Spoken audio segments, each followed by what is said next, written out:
Welcome back to the show. We are joined now by sprinter Dan Benton and pole vaulter Josh Winder. Thanks so much for coming on, guys.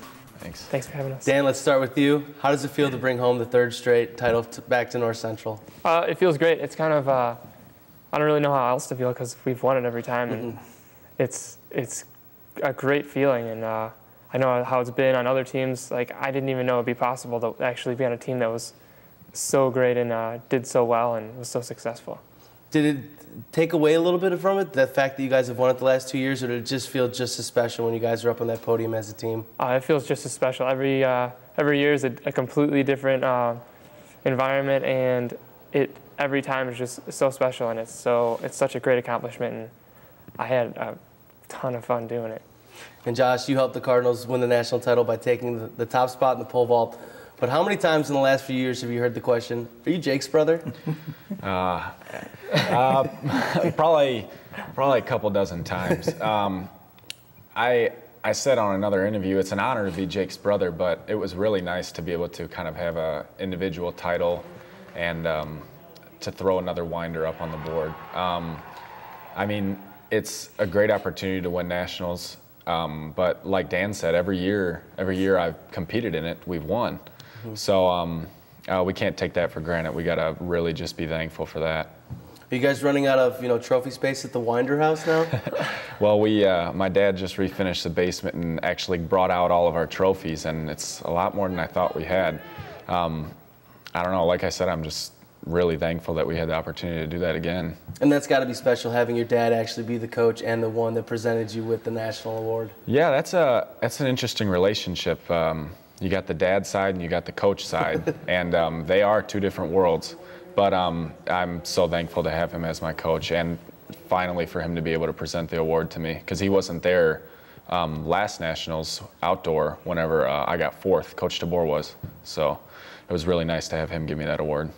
And Coach, what is the guys like Coach Winder and all the other individual events, what have they meant to this team in bringing home these national titles? Well, like I said before on a show, we have a great coaching staff, one of the best in the country, and we couldn't do it without the particular people that we have, the volunteers, the part-time paid coaches who actually, coach full-time for very little financial reward, but they love the sport, they love their events, and it's just fantastic to have those coaches in our program doing what they do on a daily basis. And it seems like Coach Winder has made North Central almost like the capital of pole vault and Division III. Sure has. You guys have, had a lot of champions over the years. Yeah, I think we got outvoted. I put him up again for Assistant Coach of the Year, and the throws coach at Oshkosh beat him out. And but that we know what we can do. And those awards and titles are nice, but working with the athletes is the biggest reward.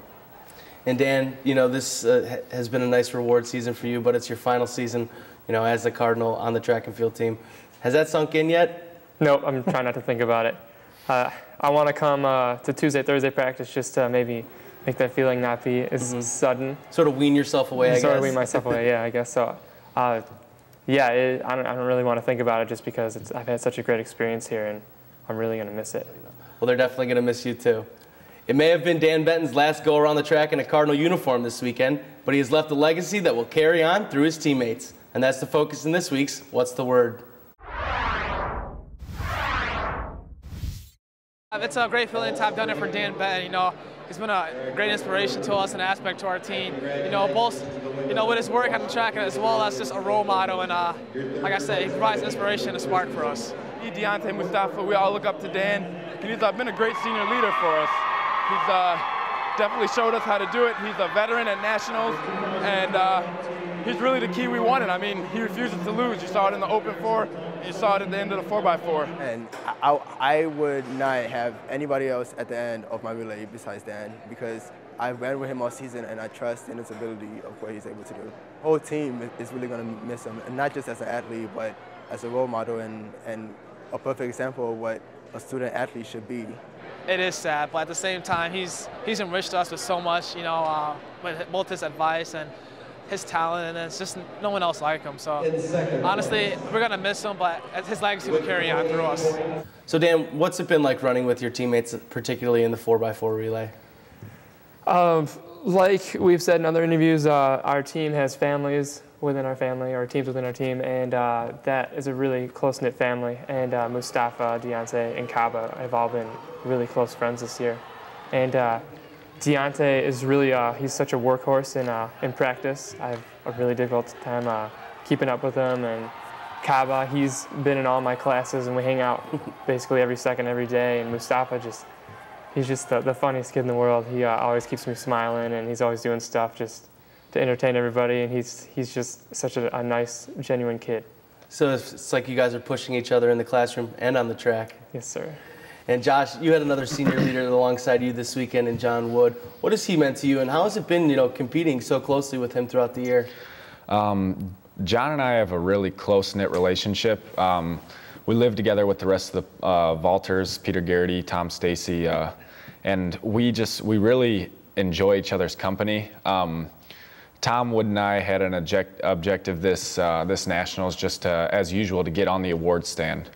And Wood and I, every Nationals, we get to room together. And we've grown a lot, both in our friendship, in our faith, and we've kind of just gave ourselves up to God, basically. And that's really what we wanted to do at this Nationals. And we wore shirts that said "Glory to God" on the back, and that's what we wanted to do. We wanted to go represent God, and I think we did that with a 1-2 finish, and we just did the best we possibly could. So you guys all live together. Is there a pole vault pit in the backyard you guys have made yet? We wish. We had some ideas when we first moved in to hang a rope back there off one of the trees, but we kind of ixnayed on that. But yeah, we lived together. It was kind of a decision we made. After freshman year, we said, you know what, let's try to do this, and it's helped so much. We go down to the track at the same time.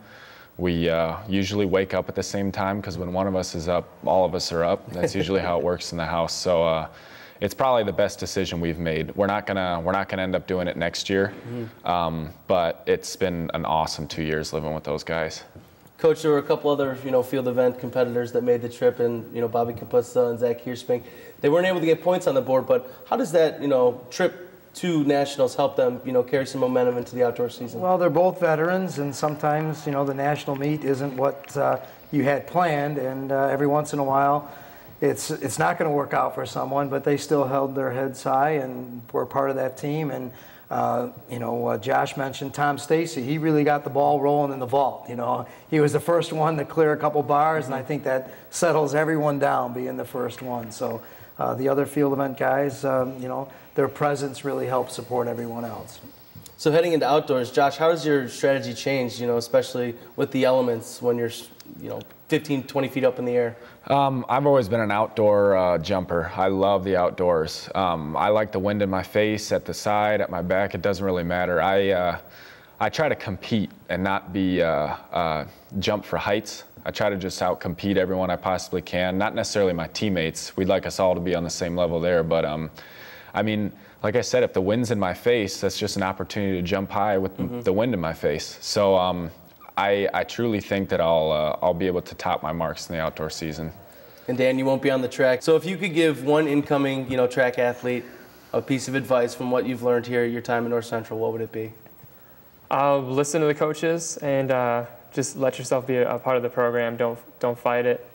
Listen to all the other older athletes, and just represent the alumni as everyone has, and I just love the program. Well, you guys have represented the program quite well. Congratulations on a great season. Thanks for joining us. Thank you. Coming up next, we have Clark Tuscher stopping by to help wrap up the winter season of North Central College Athletics. Keep it right here on the Cardinal Report.